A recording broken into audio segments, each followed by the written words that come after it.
PNP nanindigan na matibay ang kanilang ebidensya na isinumite sa DOJ kaugnay ng naganap na Senate shooting nitong Mayo 13. Ang buong detalye ng balitang yan ihahatid sa atin ni Allen Ibanez mula sa Camp Crame.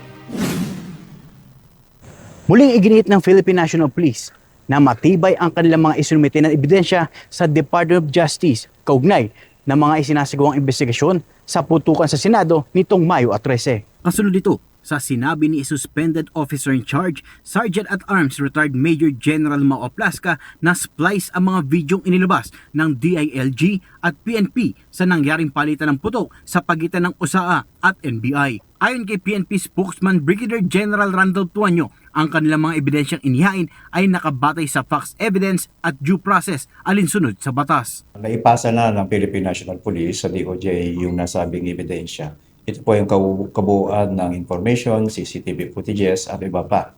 Pangalawa, sinasabi nga po ng Philippine National Police na meron naman pong proseso at forensic examination para ma-validate yung mga information na isinumite ng Philippine National Police sa DOJ.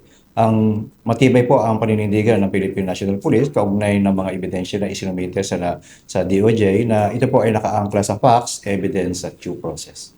Kasunod nito, inihayag ni Interior Secretary John Vic Remulla na hindi lang 10,000-man task force ang nakaalerto para hulihin si De La Rosa kundi buong 225,000 na miyembro ng pambansang pulisya kung saan kinumpirma ng Department of Justice na pwede nang ipatupad ng law enforcement agencies ang warrant of arrest ng International Criminal Court.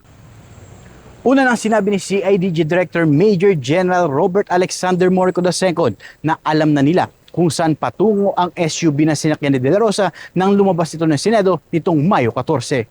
Mula sa Campo Crame, ako, si Allen Ibanez, nag-uulat.